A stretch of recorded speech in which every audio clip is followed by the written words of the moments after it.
This should have stayed buried. But here we are. Arizona has swallowed people whole. No bodies, no answers, no closure. These 8 stories were sent directly to Bleak Fears by real people. Names changed, details altered, but every single story is 100% real. Drop your location and time in the comments right now, and if the dark makes you curious instead of scared, subscribe to Bleak Fears. You're already here. You might as well stay. I was 23 miles past Wickenburg when the dust hit. Not the slow kind that rolls in from the west and gives you time to pull over, the sudden kind, the kind that drops visibility to maybe 15 feet in under a minute.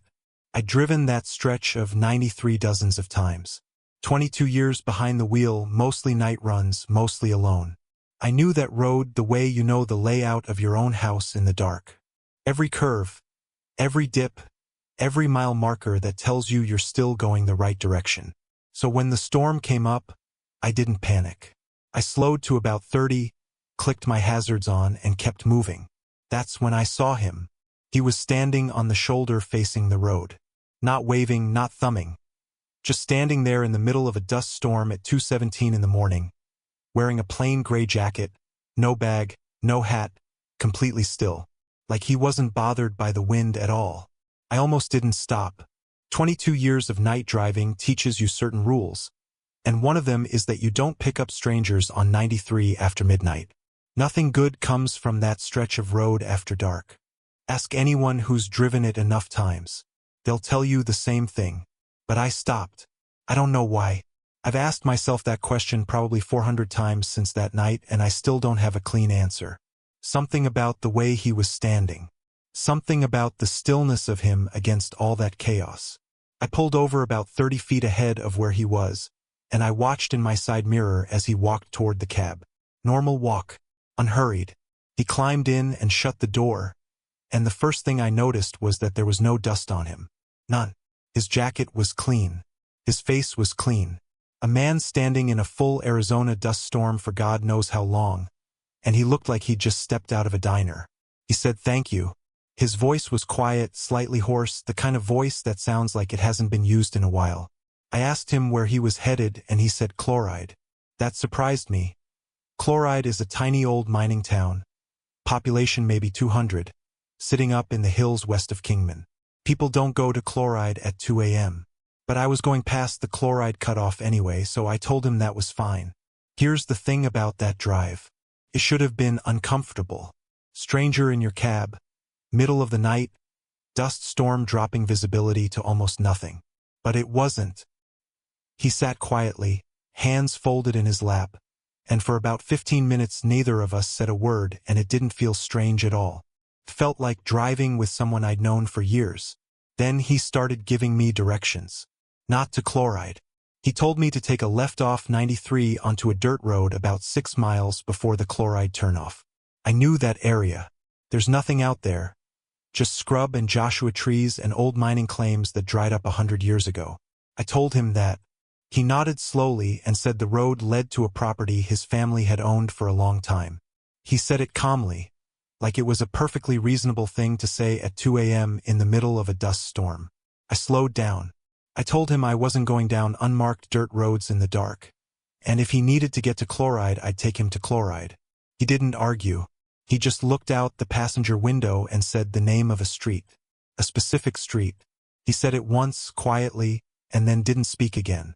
I need you to stay with me here because this is the part I've told maybe 3 people in my life, and every time I tell it, it sounds worse than the time before. I drove another 4 miles and glanced over to ask him something. I don't even remember what. And he was gone. The seat was empty. The door was locked. I could see from the indicator that it hadn't been opened. The window was up. There was no way out of that cab that I didn't control, and he was simply not there anymore. I pulled over immediately. I checked the sleeper compartment behind the seats. I got out and walked around the truck with my flashlight. Nothing. Just me and the dying dust storm and the sound of the highway going quiet. I stood there for probably 5 minutes before I got back in. And when I sat down in the driver's seat, I put my hand on the passenger seat without thinking about it. Just reached over the way you do when you're checking something, and the seat was warm. Not from the heater. The heater on that side had been broken for 3 months. It was warm the way a seat gets warm when a person has been sitting in it for a long time. I drove to Kingman. I didn't sleep that night. In the morning, I did something I still can't fully explain why I did. I looked up the street name he had said. The specific street, in Chloride. It existed. It was a real street. And on that street, according to a local historical archive I found through the county records, there had been a family home. A single-family property, privately owned for decades. It burned down in 1987. The whole family died inside. The fire marshal's report listed the cause as undetermined. No accelerant, no electrical fault they could confirm, no explanation that fully held together. For people, the record listed them by name, and the surname matched the name he had given when I asked briefly, somewhere around mile marker 151, who his people were out here. I hadn't thought about that detail until I saw it written down in front of me. I've driven Highway 93 maybe 60 times since that night. I take it slower past that particular stretch. I don't know what I'm looking for. I don't think he'll be there again. But I look anyway, the way you look at a place where something happened even when you know there's nothing left to see. The mind just does it on its own. I never picked up another hitchhiker after that night. Not once in the 19 years since. People ask me why sometimes. Other drivers, people at truck stops who know I used to stop for people on long runs. I tell them I just got cautious as I got older. I tell them the road changes you after a while. Both of those things are true enough that I can say them without lying. But the real reason is simpler than that. The real reason is that I pulled over for a man in a storm and he disappeared from a locked cab and the seat was warm where he'd been sitting. The real reason is that I looked up a street name and found a death record. The real reason is that somewhere between Wickenburg and Kingman on a Tuesday night in October, something got into my truck that I don't have a word for, and it knew exactly where it was going. She came back on a Thursday. I remember that specifically because Thursday was the day we always called each other. Had been doing it since we were kids, some unspoken ritual that neither of us ever acknowledged or tried to explain. So when my phone rang that Thursday and I saw her name on the screen, I felt relief move through me like cold water. She'd been gone for 5 days. 5 days in the Superstition Wilderness alone. No check-ins, no signal, no word. I'd already called the Maricopa County Sheriff's Office twice. I'd already driven out to the Apache Junction trailhead and stood there in the parking lot staring at the Superstitions like I could will her back out of them if I looked hard enough. She answered before I could even say hello. She said she was fine. She said she was at a gas station on Idaho Road and could I come get her. I drove the 30 minutes from Mesa in about 22. When I pulled into that gas station, she was sitting on the curb outside with her pack leaning against her legs and her hands folded in her lap. And the first thing I felt was not relief. I want to be honest about that. The first thing I felt, before I even got out of the car, was that something was wrong with the way she was sitting. My sister had always been a fidgeter. Leg bouncing, hair twisting, always some part of her in motion. She used to drive our mother insane with it. Sitting at that curb, she was completely still. Hands folded, eyes forward, completely, utterly still. I told myself it was exhaustion. I told myself 5 days alone in the Superstitions would do that to anyone. I got out of the car and hugged her and she hugged me back. And that was normal enough. She smelled like sunscreen and dry earth and something faintly sweet that I didn't recognize and still can't name. I pulled back and looked at her face. Sunburned across the nose and cheeks. A small cut above her eyebrow that had already scabbed over. Her eyes were clear. That was the thing. After 5 missing days, her eyes were completely clear. No puffiness, no redness. Nothing that said she'd been crying or frightened or lost. I asked her what happened. She said she wasn't sure. I want you to understand something about my sister before I go any further, because it matters. She had been hiking since she was 15. Solo trips, multi-day routes, technical terrain. She was more comfortable in the wilderness than most people are in their own living rooms. She kept meticulous trail journals. She documented water sources, elevation changes, temperature drops, everything. She was not the kind of person who got lost. She was not the kind of person who came back from a 5-day disappearance and said she wasn't sure what happened. In the car, I asked her again gently, She looked out the passenger window at the Superstitions. You can see them from almost everywhere in that part of the valley, those jagged brown peaks sitting against the sky like something warning you, and she said she remembered the first day clearly. She remembered camping near Peralta Canyon, cooking her dinner, writing in her journal. She remembered going to sleep. She did not remember the next 3 days. Not fragments. Not a blurry sequence she couldn't quite piece together. Nothing.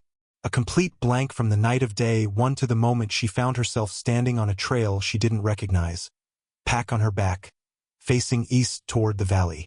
She said it didn't feel like waking up. She said it felt more like a film that had been paused and then resumed, and she was simply expected to keep playing. I should have taken her to a hospital that night. I know that now. Instead, I took her home, made her eat something, and sat with her while she tried to reconstruct whatever she could. Her water supply was normal. She'd consumed roughly what you'd expect for 5 days. Her food was almost untouched, which made no sense. Her journal had one entry in it, just the one from the first night. The rest of the pages were blank, except for the inside of the back cover. On the inside of the back cover, in handwriting that looked like hers but slightly wrong, too careful, like someone copying a signature they'd studied, were 2 lines of text. No contexto, no explanation, no punctuation. Just 2 lines. She wouldn't show me what they said. She tore that page out and put it in her pocket and told me it wasn't anything, and I did not push her because something in her expression told me that pushing would cost me something I wasn't ready to lose. Now I need you to stay with me, because I know how this sounds, and I know what you're probably thinking, and I'm asking you to hold that for just a moment longer. 3 days after I picked her up, she unpacked her bag completely for the first time. I was there, sitting on her kitchen floor with her, helping her sort through what needed washing and what needed to be thrown out. At the bottom of the pack, beneath her sleeping bag compression sack, there was a leather pouch. Small, about the size of a fist, tied at the top with a thin strip of rawhide. Dark brown leather, very dry, with a smell like something that had been underground. She picked it up and held it, and her expression didn't change at all. I asked her where it came from. She said she didn't know. I asked her if we should open it. She said she already knew what was inside. She untied it and set it down on the floor between us and tipped it slightly, and what came out were teeth. Human teeth, I don't know that for certain. I am not a forensic specialist, but they were not animal teeth. They were the wrong shape and size for that, and there were 11 of them, and they were very clean, and they looked old. My sister looked at them for a long moment and then carefully tipped them back into the pouch and retied it and set it aside like it was something she'd deal with later. Like it was a bill she needed to pay. That was the moment I understood that whatever came back from the Superstitions was not entirely my sister. I don't mean that in a dramatic way. I mean it in the quiet, specific way that you notice when someone you've known your entire life has been adjusted somehow. The fidgeting never came back. She stopped keeping trail journals. She sold her hiking gear 8 months later without explanation. She still calls me on Thursdays, still sounds like herself, still laughs at the right things and remembers the right details about our childhood. But she doesn't flinch anymore. At anything. A car backfiring. A dog lunging. A glass shattering. Nothing. Her startled response is simply gone. Before the Superstitions, a loud knock on the door would make her jump halfway out of her chair. She told me once, about a year after it happened, that she felt very calm now, that she meant it as a good thing. I told her I was glad. I smiled, and I meant the smile, and I also sat with a cold, nameless dread for the rest of that evening that I could not explain to anyone who hadn't watched her come back and sit on that curb with her hands folded and her eyes perfectly, terribly clear. The leather pouch is gone. I don't know what she did with it. I didn't ask. The Superstition Wilderness is named for a reason, though historians argue about which superstition specifically gave it the name. Some say it was the Apache, who avoided certain parts of those mountains and warned early settlers to do the same. Some say it was the Lost Dutchman's gold story, the obsession, the men who went in after it and didn't come back. The mountains have a specific record of disappearances that the county doesn't publicize heavily. Hikers, campers, a small plane in 1971. The terrain is the official explanation. Extreme heat, disorienting landscape, unstable rock. I've been to those trailheads since. I've stood in the parking lot and looked at those peaks and tried to find some version of what happened to my sister that lives inside the normal world, inside the explainable world, and I can get close sometimes. Dissociative episode. Trauma response. Heat exposure affecting memory. I can line those explanations up and they almost reach. Almost. They don't account for the pouch. They don't account for the handwriting on the inside cover that was hers but wasn't. They don't account for the 11 teeth on her kitchen floor that she looked at with absolutely no surprise, like she'd been expecting to find them there, like some part of her had known about them all along and had simply been waiting for the rest of her to catch up. She went into those mountains alone and something in there found her interesting enough to keep for 3 days and then send back. I don't know what it wanted with her. I don't know what it took. I don't know what it left behind in the space where those 3 days used to be. I just know that my sister came home on a Thursday, same as always, and sat on a curb with her hands folded like someone who had stopped being surprised by the world. And whatever frightened her before the superstitions, she is not frightened of anything anymore. That's the part one can't let go of. That's the part that lives in the back of every Thursday phone call, quiet and patient, waiting for me to say something about it. I never do. The smell came first. Not the house itself. The house looked fine when we moved in. Better than fine. It was a 3-bedroom on a half-acre lot in Doney Park, northeast of Flagstaff, sitting in that particular high desert landscape where the ponderosa pines thin out and the black volcanic cinder fields start pushing through the soil like something old trying to surface. We'd driven up from Phoenix in 2 cars with the kids asleep in the back and the moving truck following behind, and I remember standing in the driveway that first evening looking at the San Francisco peaks in the last of the light and thinking we had finally done something right. After 3 years of Phoenix traffic and Phoenix heat and Phoenix everything, we had finally done something genuinely right. The smell started on the 3rd night. Burnt hair. That specific, unmistakable smell that hits the back of your throat and stays there. I assumed it was something with the heating system. The house had baseboard electric heaters that were old and probably hadn't been used in a while, and burning dust smells similar enough that I didn't think much of it. I opened a window, went back to sleep. The next morning it was gone and I forgot about it completely. Came back a week later. Same smell, same intensity, same location, the hallway outside our bedroom door. My husband couldn't smell it. I made him stand in the exact spot and he said he got nothing, maybe a faint mustiness. Definitely not burnt hair. The kids didn't mention it. I checked every baseboard heater in the hallway. I checked the outlets. I checked the attic access panel, which was in that same hallway ceiling, and found nothing unusual. Old insulation, a little mouse activity, nothing burning, nothing that should have produced that smell. What I didn't understand then, and what I want you to understand now before we go any further, is that the smell was following me specifically. Not the hallway. Not the house. Me. It took me another 2 weeks to realize that, and when I did, I stood very still in my kitchen for a long time and did not tell my husband. My daughter was 7 at the time. She had started drawing obsessively about a month after we moved in, which her teacher said was normal, new environment, new school, kids process through art. Her drawings were mostly standard things. Our house, our car, our dog. Then one morning I found a drawing on the kitchen table that stopped me cold. It was our house, viewed from outside, but every window was filled in with black crayon pressed so hard it had torn the paper slightly in one corner. And in the upstairs window, the window of the room we used for storage, the room we kept locked because the door latch was broken and we didn't want the kids in there unsupervised, there was a figure. Stick figure, simple, the way a 7-year-old draws people. Standing at the window, looking out. I asked her about it that afternoon. I kept my voice completely neutral, the way you learn to do when you don't want to transfer your fear to your child. I asked her what she'd drawn. She said it was our house. I asked her who was in the upstairs window. She looked at the drawing for a moment and then looked at me and said she hadn't drawn anyone in the window.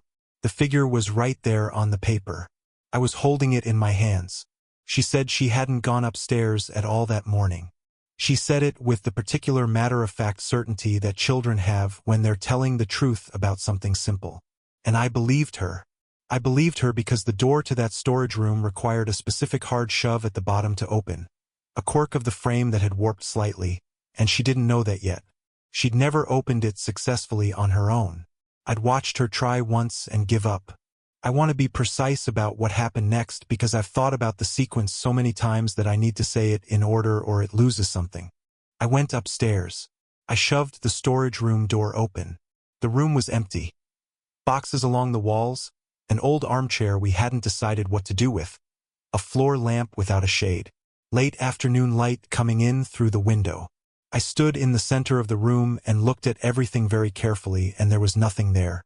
I looked out the window at the driveway below, and I thought about the drawing, and I thought about my daughter's face when she said she hadn't drawn anyone in the window, and I felt something I had not felt since I was a child, the specific fear of being in a room that doesn't want you there.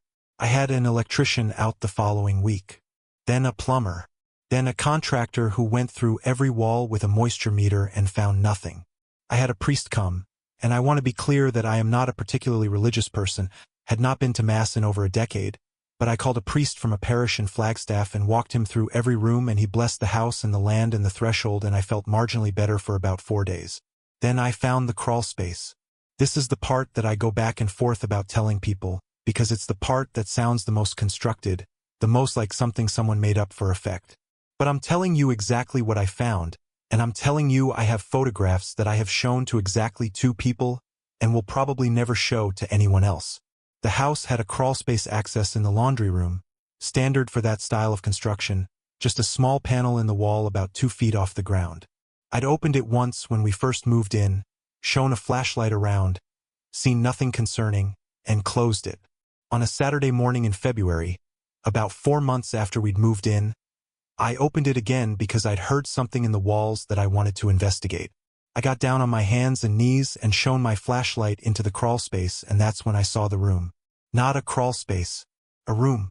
Small, maybe 8 feet by 6 feet, with a poured concrete floor that was clearly newer than the rest of the foundation, and 4 walls that had been drywalled and finished. A finished room inside the crawl space that did not appear on any blueprint or floor plan or disclosure document we had been given at closing. Now stay with me here, because what was inside that room is what I actually need you to understand. The walls were covered in pages. Floor to ceiling, overlapping, some yellowed and some newer, all torn from what appeared to be the same book. Not wallpaper, individually placed pages, some of them layered 3 or 4 deep. The book was something old. I couldn't identify it. No images, just dense text. And on every single page in that room, 1 sentence had been circled in red ink. The same sentence circled on every page, on every wall, floor to ceiling. I photographed it. I still have the photograph. The sentence was, "She will be the last one to know." I did not go back into that crawl space. I closed the panel, I went upstairs, I sat at the kitchen table, and I called my husband and I told him we were leaving. Not eventually. Not after we figured out what to do with the mortgage. We were leaving. Took us 6 weeks to actually go. 6 weeks of logistics and finance, and my husband wanting to call the realtor and the county and talk to someone official about what we'd found. I understand why he wanted to do that. I also know that during those 6 weeks the smell intensified. My daughter stopped drawing entirely without explanation, and I began waking at the same time every night. Not from a noise, not from a dream, just opening my eyes in the dark at a fixed point in the night with the feeling that something in the house had been watching me sleep and had only just looked away. We moved out on a Thursday in late March. We loaded the last boxes into the car, and I did a final walkthrough alone the way you do, checking closets and cabinets and making sure we hadn't left anything behind that we'd want later. I came back out to the driveway and got in the car, and my husband drove us down the road toward the highway, and I looked at the house through the passenger window as we pulled away. Every clock in that house, and we had 6 between wall clocks and the microwave and the oven and the clock radio we'd left behind because it was broken, every single one had stopped. I know this because my husband had gone back in for one final check while I was loading the last box, and he told me quietly, without much inflection, as we got on the highway toward Flagstaff. They had all stopped at 4:11 a.m., which was the time I had been waking up. I've driven past that house once since we left. I don't know why I did it. I was passing through Doney Park on the way to something else, and I took the turn without fully deciding to. The house looked exactly the same. There was no car in the driveway, no sign of occupancy, but the blinds in the upstairs window, the storage room, the room with the warped door, were open. They had been closed when we left. I didn't stop. I got back on the highway and I kept moving and I didn't look in the rearview mirror, which is a thing I am apparently still capable of deciding, and which felt, in that moment, like the only form of control I had left. The smell is gone now. Has been since the day we left. I check sometimes, standing in the hallway of our new place, just standing there and breathing, making sure. It's always gone. But I keep checking. I never should have gone back for the second shot. That's the thing I keep landing on when I try to make sense of what happened at Canyon Diablo. Not the robed figures, not the wave, not the camera card, the second shot. The first time I photographed the canyon floor from the rim, I got what I came for. Good light, good angle, the ruins of 2 guns visible in the frame just the way I'd planned. I should have packed my bag and walked back to the car and driven west on I-40 toward Flagstaff and never thought about that place again. But the light shifted slightly and I wanted one more frame and I crouched back down at the rim edge and that's when I saw them. Let me back up. Canyon Diablo sits off I-40 between Winslow and Flagstaff, about 2 hours east of the city, and if you don't know what it is, that's by design. It doesn't advertise itself. There's no sign on the interstate directing you there, no tourist infrastructure, no ranger station. You take exit 233 and you drive north on a dirt road that the GPS doesn't fully believe in, and eventually the ground just opens up in front of you. A narrow, jagged canyon cut through the Colorado Plateau, maybe 200 feet deep in places, with the ruins of 2 guns sitting on the north rim like a warning someone forgot to finish writing. 2 guns has a specific history that most people don't know and that I had spent 3 weeks researching before the trip. In the 1920s, a man set up a tourist trap there, a zoo, a trading post, a fake Apache cliff dwelling he carved himself. He also sealed 25 Navajo people inside a cave in the canyon wall and let them suffocate. Then he shot a man in a dispute over the property and was never convicted. The town burned and flooded and was abandoned multiple times. At least 4 people died violently there across 3 decades. The Route 66 era brought it brief attention, and then the interstate bypassed it entirely and Canyon Diablo went back to being what it apparently preferred to be. Empty, unwatched, deeply uninterested in being understood. I drove out there with a friend on a Saturday in October. We arrived around 4 in the afternoon, which in retrospect was already later than I'd intended. The plan was golden hour photography. The canyon catches the late light in a specific way that I'd seen in other people's shots online and wanted to replicate. My friend was not a photographer, just along for the drive, and he spent most of the first hour sitting on the hood of the car scrolling his phone while I worked the rim. The canyon was completely silent in a way that felt deliberate. No wind. No birds. The I-40 traffic noise that should have been audible from that distance was absent in a way I kept noticing and kept dismissing.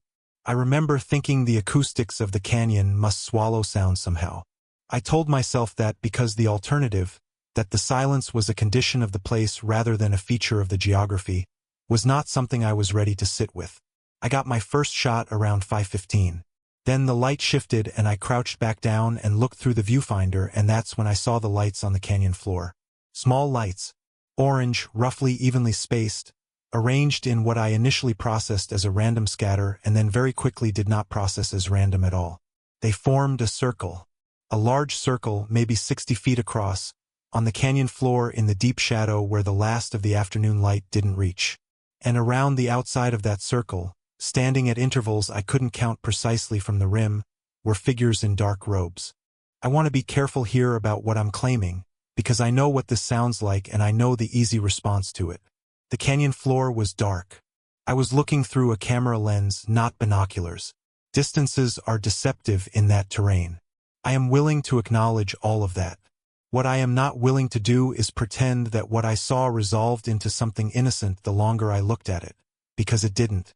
The longer I looked, the more specific the details became. The robes were dark, possibly black, floor length. The figures were standing very still. The lights on the ground between them appeared to be candles or small lanterns, not flashlights. The light was too warm and too unsteady for battery power. I pulled back from the rim and went to my friend and told him quietly what I'd seen, and he looked at me the way people look at you when they're deciding whether you're serious.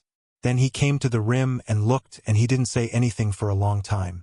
We should have left immediately.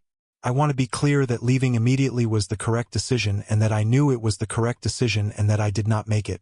because I am an idiot with a camera and a research obsession and the deeply unfortunate habit of needing to document things that should not be documented. I raised the camera and took 4 shots in quick succession, trying to capture the circle and the figures before the light dropped completely. My friend grabbed my arm after the 4th shot and said we needed to go right now, and I agreed, and we stepped back from the rim. One of them waved. I didn't see it happen in real time. I was already stepping back when it happened, and my friend caught it from a slightly different angle and told me afterward. His voice very flat and controlled in the way voices get when someone is managing genuine fear. He said one of the figures on the far side of the circle had raised one arm in a slow wave. Not a frantic gesture, not a signal, a wave. The kind you give someone you recognize across a parking lot. Unhurried, deliberate, like the gesture of a person who had been expecting to wave at that specific moment and was simply completing the action. Now here is the part that I've thought about every single day since October. Neither of us told anyone we were going to Canyon Diablo that day. It wasn't on social media. We hadn't mentioned it to anyone we knew. It was a spontaneous decision made that morning over coffee, and the only documentation of it was my camera card.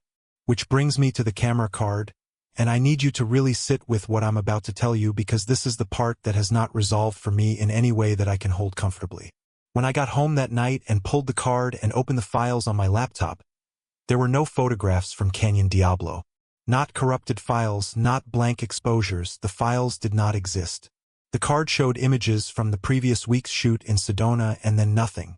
A clean gap where 4 photographs should have been. I checked the camera itself, thinking maybe I'd accidentally written to internal memory. Nothing. I tried file recovery software that I keep for exactly this kind of situation, the kind that pulls deleted or lost files off a card by reading the raw data. Found one image. A single photograph. Blurred. Taken at a downward angle, showing the canyon floor from the rim. The circle of lights was visible, indistinct but unmistakably circular, the spacing too regular to be accidental. I've looked at that image probably 200 times, and I'm certain of what it shows.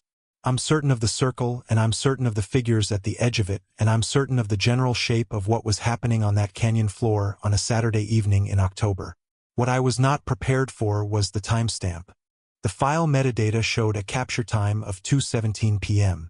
We didn't arrive at Canyon Diablo until after 4. The photograph that my recovery software pulled from the raw data of my card, the one photograph that survived whatever wiped the rest, was timestamped 3 hours before we got there. I've gone back and forth on the explanation for that. Camera clock error, time zone miscalculation, metadata corruption from whatever process wiped the other files. I've tested every one of those explanations and none of them hold cleanly. Camera clocks don't drift by 3 hours. The time zone on that camera was correctly set because I checked it that morning before we left. And metadata corruption from a card wipe typically produces impossible timestamps. Year 1970 or year 2099. Not a timestamp 3 hours earlier in the same day. The most straightforward reading of that timestamp is one I've only said out loud once to my friend on the phone the night after I found the file. He was quiet for a long time after I said it, and then he said he'd been thinking the same thing and he'd prefer if we didn't talk about it anymore. What it suggests, if you take it at face value, is that someone photographed Canyon Diablo from the rim, from the exact spot where we were standing 3 hours before we arrived. From the exact angle, with the circle of lights already assembled on the canyon floor. As though the gathering was already in progress.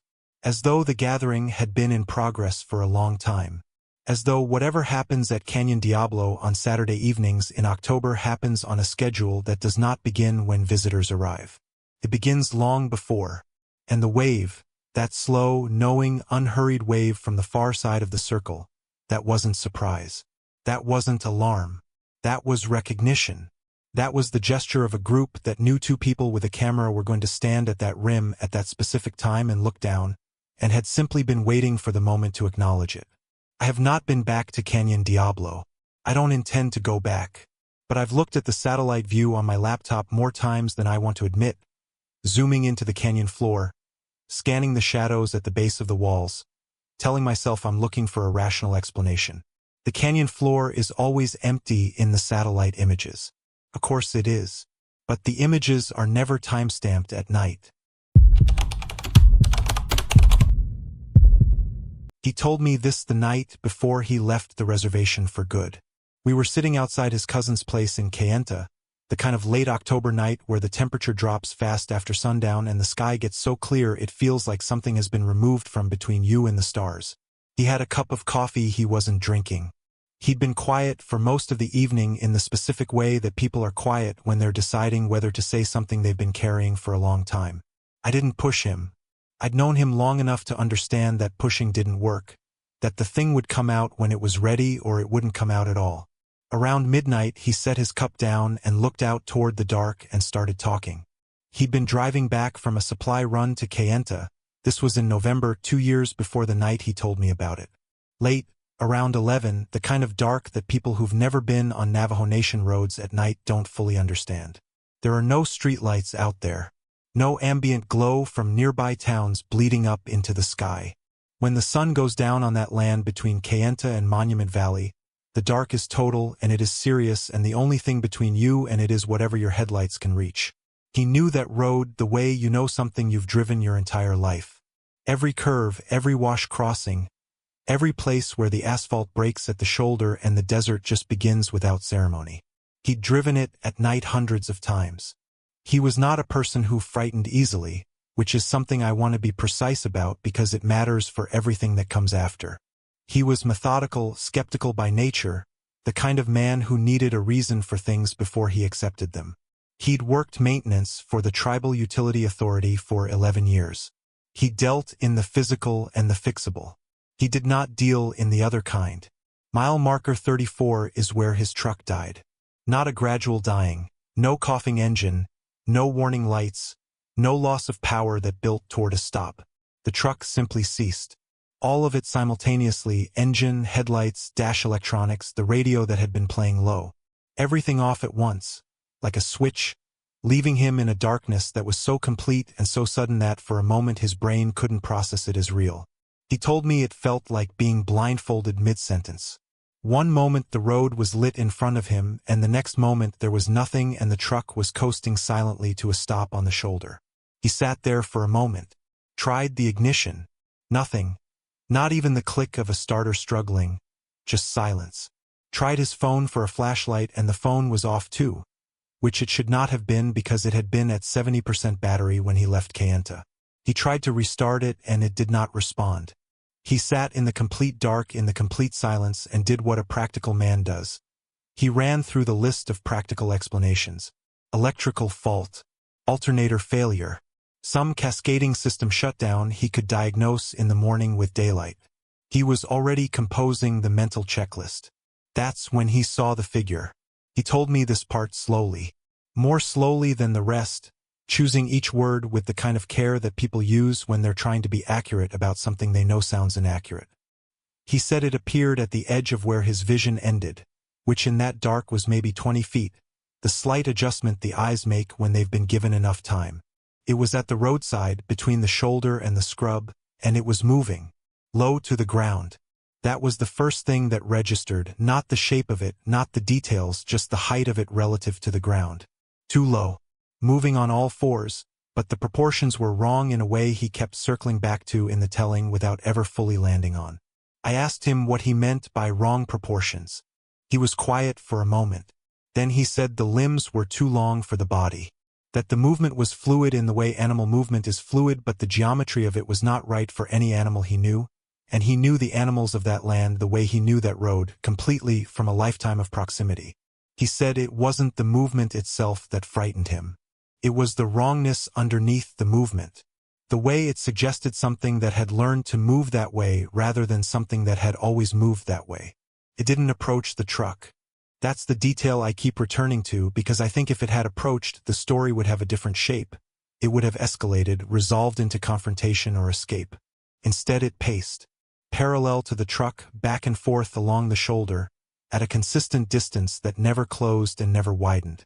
He watched it through the windshield and it paced, and he told me the pacing had a quality he could only describe as patience. Not agitation, not hunger, patience. The way something paces when it is waiting for a specific moment rather than looking for an opportunity. Now I need you to stay with this because what he described next is the part that changed the temperature of the air between us when he said it. After some time, he couldn't say how long.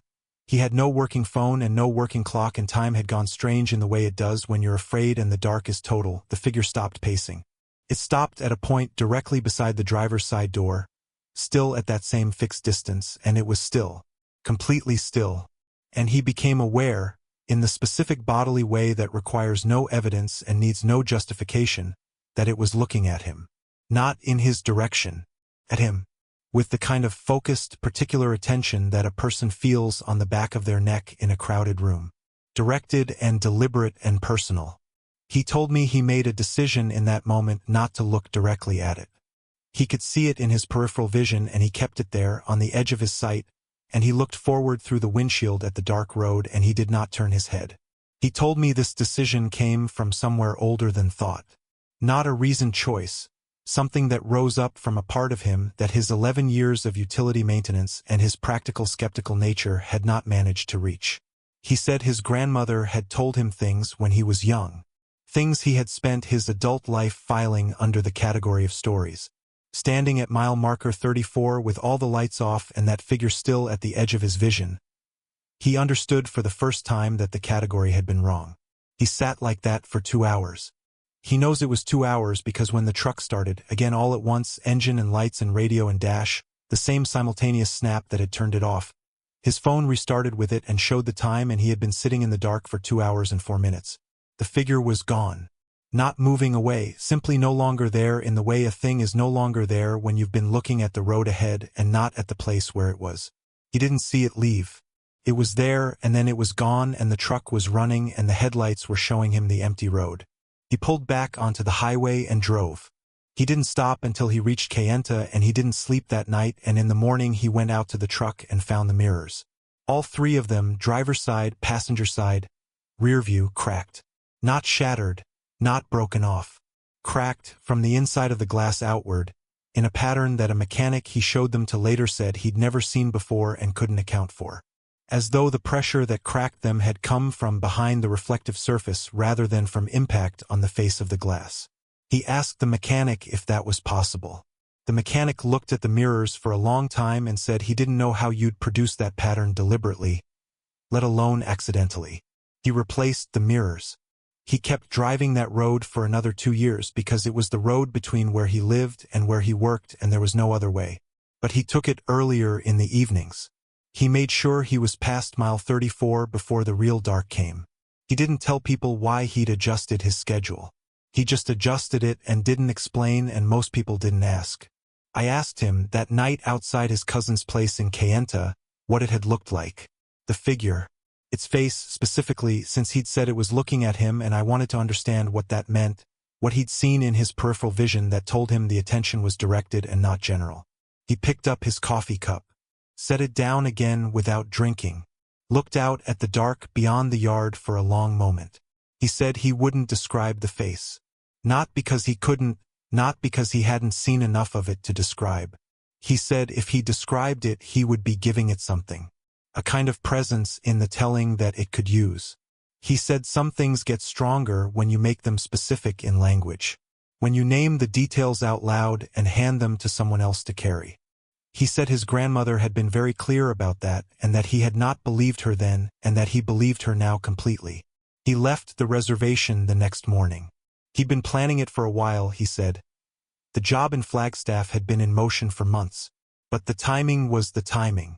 He loaded his truck in the early morning before the sun came up and drove south on 163 toward the highway, and he didn't take the road past mile marker 34. He went around.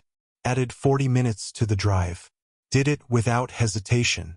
I've thought about that choice more than I've thought about almost anything else, he told me that night. Not the figure, not the mirrors, not the 2 hours in the dark. The 40-minute detour.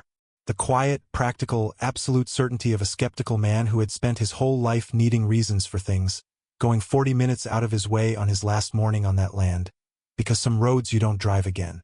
Some things you don't give a name to. Some distances you just keep. The 14th photo was the one that made me retire. I want to be precise about that because people assume it was fear or exhaustion or some accumulating weight of 12 years watching people disappear into the canyon and not come back.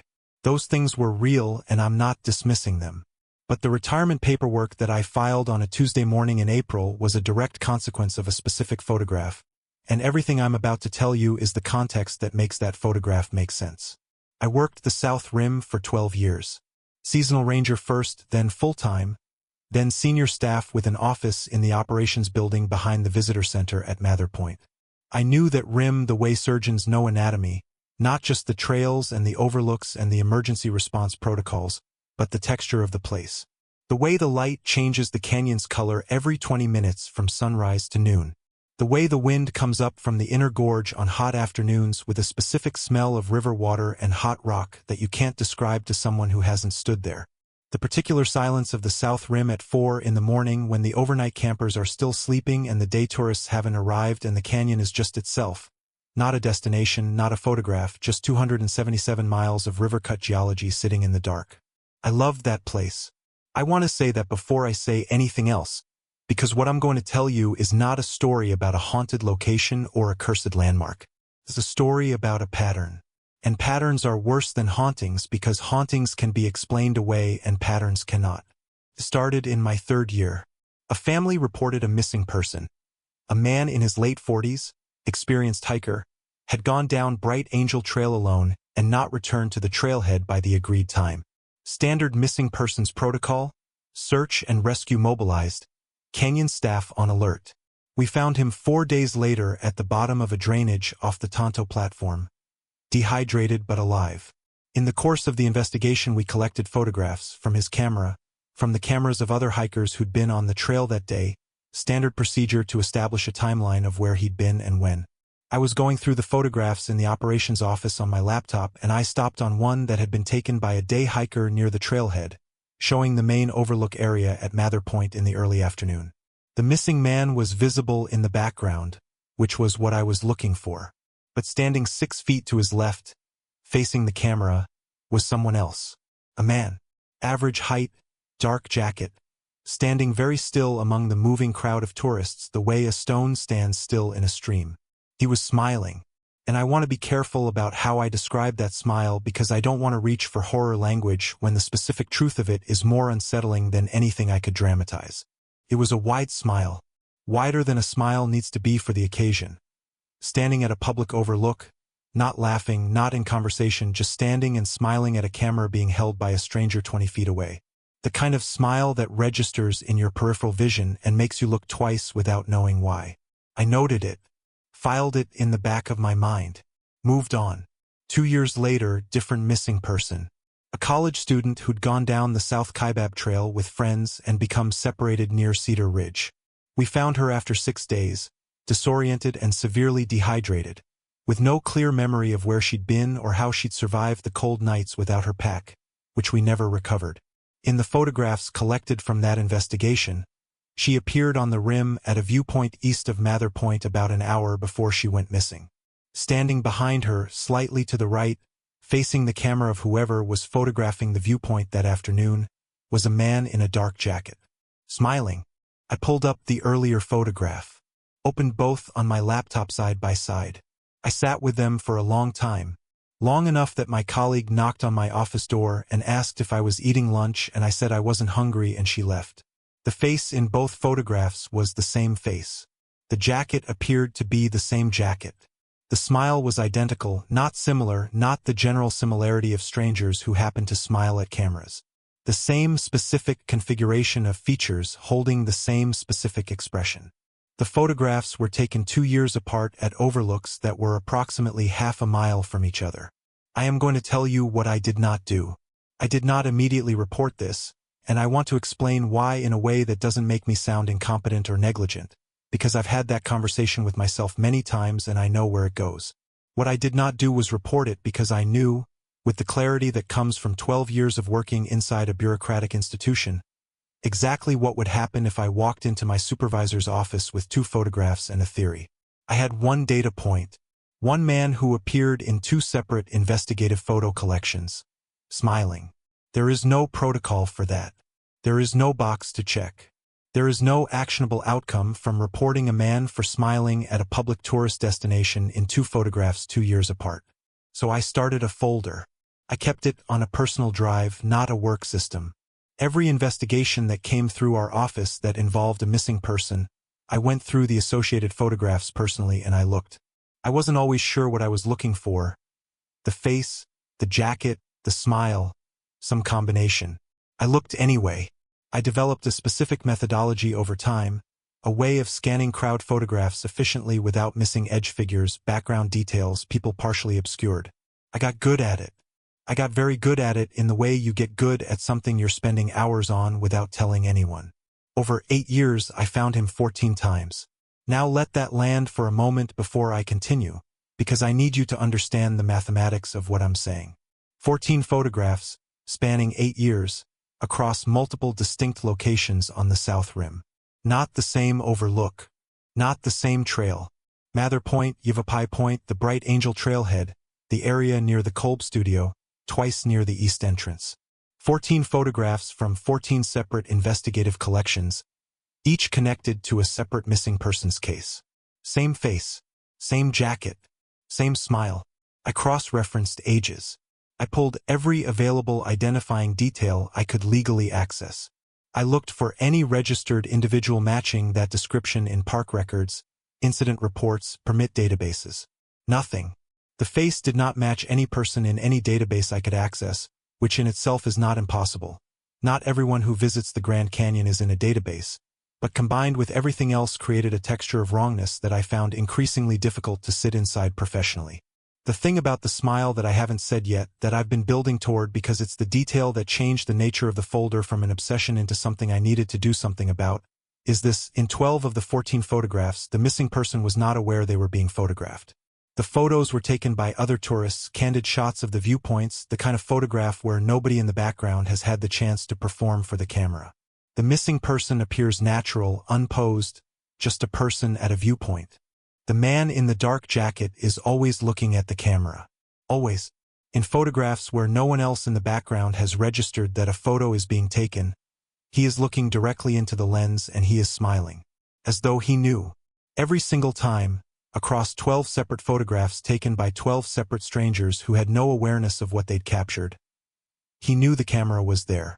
And he was between 2 and 8 years younger in the first photograph than he should have been in the last one. I submitted the folder to park administration on a Friday. Printed copies, digital copies on a drive, a written summary of my methodology and findings and timeline.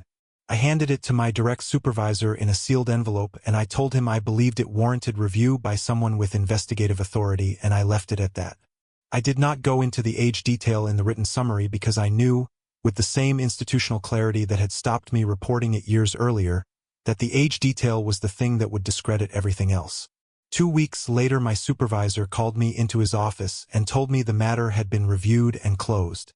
He did not tell me by whom. He did not tell me what the review had found or concluded. He used the word reviewed once and the word closed once and then moved on to an unrelated staffing matter as though the conversation had not happened. I filed my retirement paperwork the following Tuesday. I drove down to Sedona, rented a house on the east side of town near the Red Rocks, and spent the first 3 months not going near the canyon at all. I still don't go back often. When I do, I don't stay near the overlooks at dusk. I don't linger at Mather Point when the afternoon light is doing what it does to the canyon and the tourists are gathered along the railing with their cameras out, photographing everything, capturing backgrounds full of strangers they'll never look at closely. I think about the folder sometimes, about where it is now, whether it's in a filing cabinet or a recycling bin, or whether someone looked at it more carefully than my supervisor indicated and found something I'd missed. Some clean explanation that resolves all 14 photographs into coincidence or misidentification. I think about that, and then I think about the smile, the specific width of it. The way it was always there, always the same, always pointed directly at a lens its owner should not have been able to see. I think about the 8 years between the first photograph and the last one, and how much younger he looked at the end. The frequency started on day 2, and I didn't write it down until day 3 because I was certain it would stop. That's the thing about being a scientist in a field environment. You develop a hierarchy of what deserves documentation and what deserves the wastebasket. Anomalous readings that persist get written down. Anomalous readings that appear once and vanish get filed under instrument error and forgotten. I had been doing fieldwork for 6 years at that point, 2 of them solo, and I had a reliable instinct for the difference between a reading that meant something and a reading that meant my equipment needed calibration. When the tone first registered on my audio recorder on the afternoon of day 2, I assumed calibration. I set the recorder aside and kept working and did not think about it again until the following morning when I turned the recorder on and the tone was still there, unchanged, and the canyon was completely silent around me. I need to give you a geography before anything else because Sycamore Canyon is not a place most people know and the specifics of it matter to what happened there. Sycamore Canyon Wilderness sits southwest of Flagstaff, between the town of Williams to the south and Cottonwood to the west, and it is the second largest wilderness area in Arizona after the Grand Canyon. Most people drive right past the access roads without knowing what's back there. There are no highway signs, no visitor centers, no marked pullouts that announce you're approaching something significant. The canyon itself is 11 miles long and 7 miles wide in places, cut through the Colorado Plateau by Sycamore Creek, with walls that rise anywhere from 100 to 1,000 feet depending on where you're standing. It receives a fraction of the visitors that comparable Arizona wilderness areas get. On my first trip there, a Thursday in late September, I did not see another person for 4 consecutive days. I was there for rock exposure data. My dissertation was mapping subsurface geological formations across a specific band of the Colorado Plateau, and Sycamore Canyon had exposures that were difficult to access but scientifically valuable, Paleozoic layers sitting on top of Precambrian basement rock, with contact zones that would tell me things about formation timing that I couldn't get from more accessible sites. The work required 4 days minimum in the canyon, camping at the base, working the wall exposures from morning until the light got too flat for good photography in the afternoon. It was technical, solitary, methodical work that I was comfortable with and had done versions of many times before. My audio recorder was not geological equipment. I carried it for field notes, easier to speak observations than write them when your hands are on rock face. Standard digital recorder, good sensitivity, well within its calibration window. I mention this because the quality of the equipment matters when I tell you what it captured. On the afternoon of day 2, I sat down to record a note about a contact zone I'd been photographing, and before I spoke I heard the tone. Low, steady, just at the edge of comfortable hearing, the kind of frequency that you feel slightly in your chest before you fully resolve it as sound. I stopped.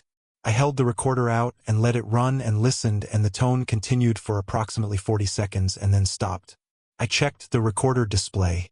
It had captured something in that frequency range, confirmed. I noted instrument error in my head and moved on. Day 3 morning. Recorder on, tone present before I spoke a word. I set the recorder on a flat rock and walked 30 feet away and came back, and the tone was still running, steady and unchanged. I walked to the canyon wall and held the recorder against the rock face. The tone shifted. It rose in pitch by a measurable interval, and then held at that new pitch, and then returned to the original pitch when I pulled the recorder away from the wall. I stood there with the recorder in my hand and the canyon silent around me, and a very specific quality of chill moved through me that was not related to the September air temperature. Not fear exactly. More like the feeling of a framework cracking, the sensation of a mental structure you've been relying on beginning to give way along a seam you didn't know was there. I was a scientist. I did not entertain non-material explanations as primary hypotheses. I had a graduate advisor who had spent 30 years training that instinct out of people, and I had been an excellent student. So I stood there and I ran through the material explanations, and the first 3 didn't hold and the 4th one was thin, and by the time I'd finished the list I was still standing at the canyon wall holding a recorder that had just responded to contact with rock. I documented it. That was the right thing to do. I wrote a detailed field note, time-stamped, describing exactly what I'd observed, and I set up a controlled test: recorder at fixed distances from the wall, recorder at wall contact, recorder elevated away from ground. The results were consistent. The tone responded to proximity to the canyon wall. It rose when the recorder approached the wall and returned to baseline when the recorder was withdrawn. Reproducible. Documentable. Whatever it was real and it was physical, and there was an explanation for it that I simply did not yet have. I held on to that for most of day 3. What I could not explain I would investigate further, and the investigation would yield an explanation, and the explanation would be interesting and findable, and would belong to the category of real things that real instruments measure for real reasons. That was my framework, and it was a good framework, and it had served me for 6 years of fieldwork, and I was not ready to set it down. Then the tone changed when I spoke. Not when the recorder spoke, when I did. Standing in the canyon mid-afternoon on day 3, recorder running on a rock ledge as I dictated a field observation, I heard the tone shift in pitch in the same interval it shifted when I placed the recorder against the wall. I stopped speaking. The tone returned to baseline. I spoke again. A single word, my own name, spoken quietly into the canyon air. The tone rose. I stopped. Fell. I sat down on the ground of the canyon floor because my legs made that decision before my mind did. The canyon was responding to my voice. I want you to understand what that sentence costs me to say, because I am a person who has spent 6 years and a significant portion of my identity building the mental architecture that makes sentences like that impossible. The canyon was responding to my voice is not a sentence from the scientific vocabulary I had constructed. It is a sentence from a different vocabulary entirely, one that I had consciously chosen not to learn, and sitting on the floor of Sycamore Canyon on the afternoon of day 3, I felt it land in me with the particular weight of a thing that is true before you're ready for it. I kept documenting. That's what I did because that's what I knew how to do. I ran every variation I could think of. Different words, different volumes, different distances from the canyon walls, different times of day. The consistency was absolute. The tone responded to the human voice. It responded to my voice specifically. I confirmed this on day 4 when I played recordings of other voices through my phone speaker, and the tone did not change. Music, a podcast, a documentary narration, nothing. My voice every time produced the shift. My field journal from those 4 days still exists. I've read it many times since, and the thing that disturbs me most about it is not the content of the observations but the handwriting. My baseline handwriting from the early entries, day 1, day 2 morning, is my normal handwriting. Consistent, legible, the product of someone comfortable and methodical. By the end of day 3, the handwriting had changed. The letters were more deliberate, slightly larger, the pressure heavier on the paper. By day 4, the entries are written with the careful precision of someone who is concentrating hard on forming each letter correctly, the way a person writes when something has happened to their fine motor control or their focus. The last entry from day 4 is the one I've shown no one. It covers about a page and a half, and the first half of it is a coherent, if slightly pressured account of the morning's observations. The second half, and I have no memory of writing this, which is itself the most frightening detail, that I can read my own handwriting describing something I have no recollection of doing, is not words. It is marks. Regular, repeating marks arranged in horizontal lines across the page, filling the remaining space with a density and consistency that suggests I was writing as fast as I could for an extended period. Not symbols I recognize. Not any notation system from geology or any adjacent field. Something else. Something that looks, if you stare at it long enough in the right light, like it might be trying to resolve into language. Underneath the last line of marks, in handwriting that is mine but barely, is a note that says, transcription of the sound in a form I can read. I hiked out on the morning of day 5. I didn't pack efficiently. I left equipment which I have never done before or since. I just put the critical items in the pack and moved. It took me 4 hours to reach the Sycamore Canyon trailhead off Coconino Forest Road 131, and when I got to my car I sat in the driver's seat for a long time before I started it. The canyon was visible behind me in the rearview mirror. The tree line at the rim. The silence above it. I turned the recorder on one more time. I don't know why. Confirmation, maybe. The need to verify that what I'd been documenting was still real now that I was outside it. The tone was gone. Clean silence. The recorder captured nothing but wind and the sound of my own breathing. Exactly the way a recorder in a forest should sound. Exactly the way it had sounded on the drive-in before I entered the canyon. I've submitted a version of this experience to my graduate advisor as a potential research inquiry. Acoustic anomalies in canyon environments, resonant geological formations, localized frequency phenomena. He responded with interest and suggested a follow-up visit with a more comprehensive equipment array. I have not gone back. The journal is in a locked box in my apartment in Flagstaff.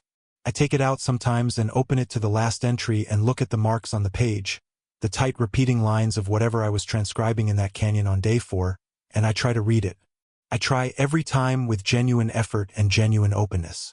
I have not managed it yet, but some mornings, sitting at my desk with the journal open and the Flagstaff light coming through the window, I become aware that I am hearing something at the edge of my perception. Low, steady, just at the threshold of what the ear can confirm. I close the journal when that happens. I make coffee.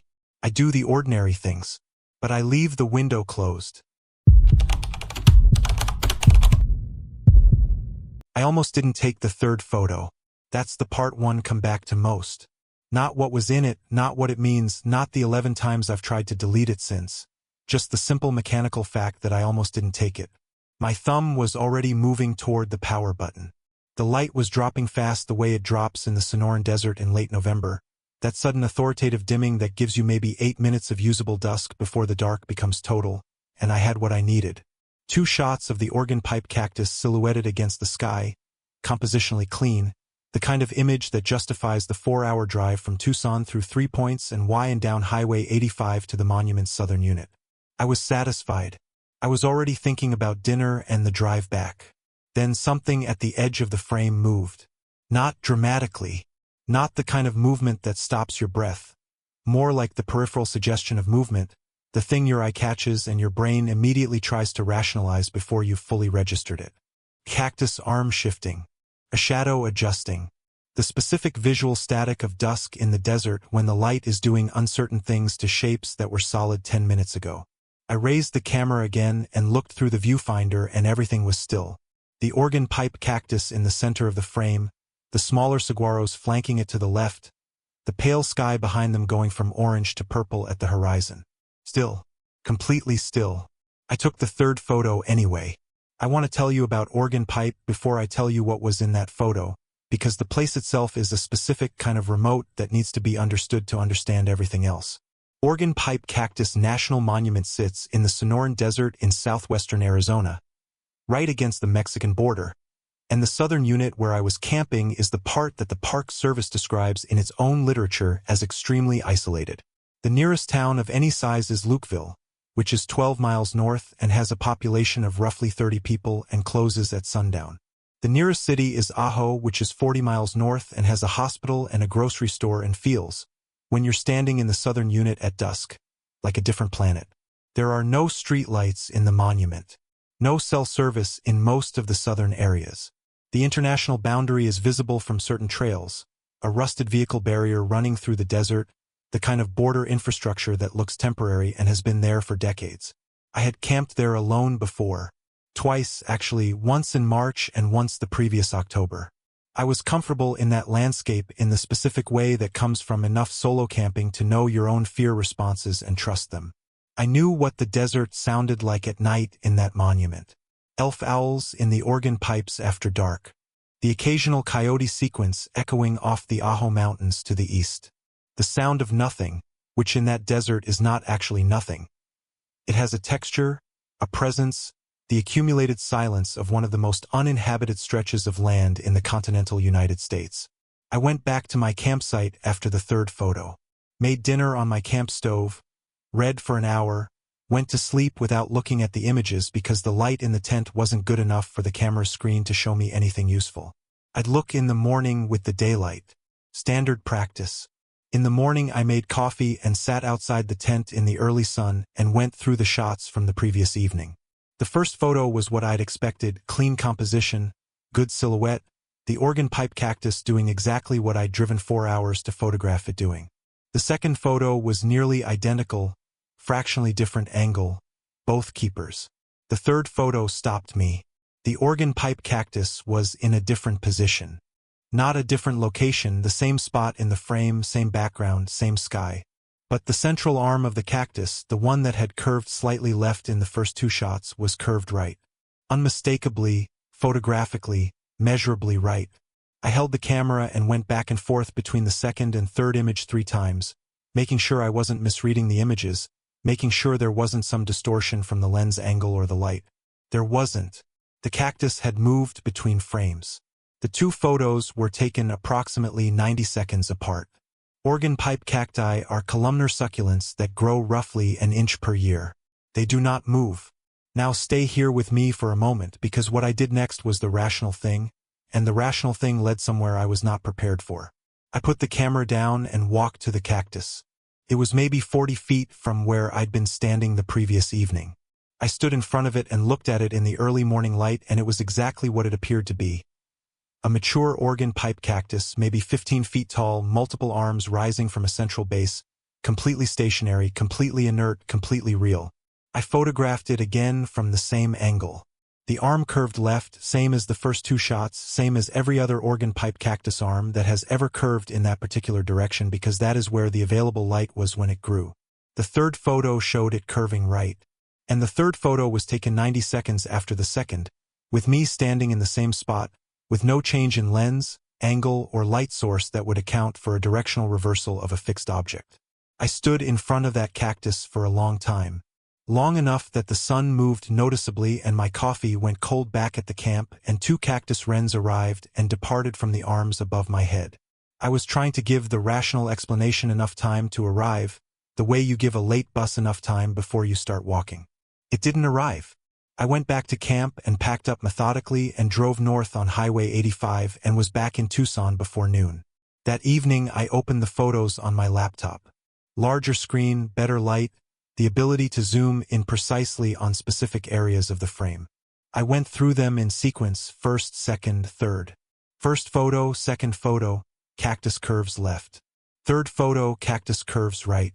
And in the space where the cactus had been in the first two photos, the spot it had vacated in the third image, the place where its central arm had been before it curved in the other direction, there was a shape in the background that was not in the first or second photo. Dark, upright. Standing in the gap between the organ pipe cactus and the smaller saguaro to its left, in the space that the cactus arm had occupied and then moved away from. The background in that spot in photos 1 and 2 was empty desert and darkening sky. The background in that spot in photo 3 was something standing in the desert looking at the camera. I zoomed in until the image pixelated past usefulness, and I sat back and I looked at the ceiling of my apartment for a while. When I looked at the screen again, I zoomed back out to full frame and looked at the image in its entirety. The cactus curved the wrong direction, the figure in the background where the cactus arm had been, the desert behind it going dark. The figure was not large.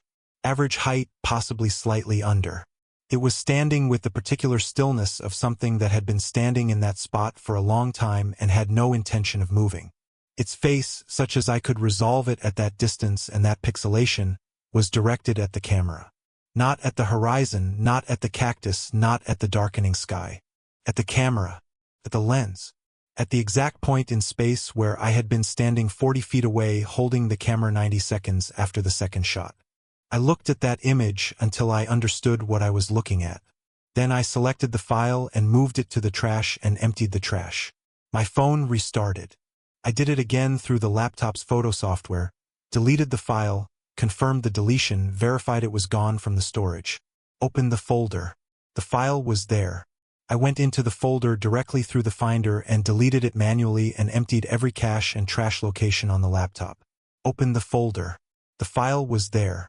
I've tried 11 times across 3 different devices, the original laptop and external drive. I copied the files to a cloud backup that I deleted from the cloud interface directly. The first 2 photos delete cleanly, permanently, without incident. The third photo does not delete. I don't mean it's difficult to delete or that it requires extra steps. I mean that after 11 attempts across 3 devices and 2 operating systems, it is still in every location where I have ever stored it. Unchanged, present, the cactus arm curved the wrong direction and the figure standing in the background where the cactus arm used to be. Looking at the camera. Last month, I drove back down to the southern unit of organ pipe.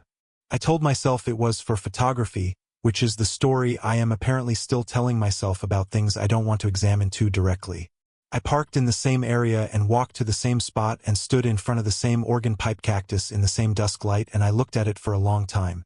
The arm curves left. It has always curved left.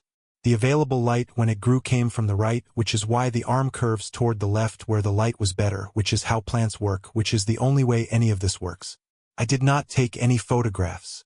I walked back to my car before the light dropped, and I locked the doors, and I sat there in the last of the dusk looking out at the desert through the windshield. The organ pipe cacti in the middle distance doing what they always do. Standing there, patient and ancient and completely still, their arms reaching in the directions the light told them to grow decades ago, before I was born, before anyone I know was born.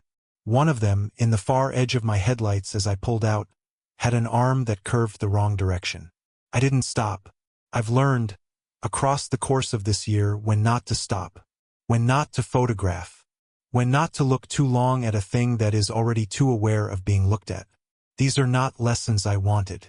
They are lessons the desert decided I needed anyway, in the specific patient way the desert teaches things, by putting them in front of you until you understand that looking away is not the same as the thing being gone. The photo is still on my laptop. I've stopped trying to delete it. Some nights I open it by accident navigating through folders and it sits there on my screen, full frame, clear as the day I took it, the cactus arm curved wrong, the figure in the gap, the desert going dark behind it all. I close the laptop when that happens. But the file is always there when I open it again. It will be there tonight. It will be there tomorrow. I don't think it's going anywhere. Arizona doesn't give up its stories easily. It buries them in canyon floors and desert flats and roads that don't appear on maps. These 8 people trusted Bleak Fears with what happened to them, and now you're carrying it too. That's how these things work. Drop your location and the time right now in the comments. Subscribe to Bleak Fears, and sleep carefully tonight wherever you are.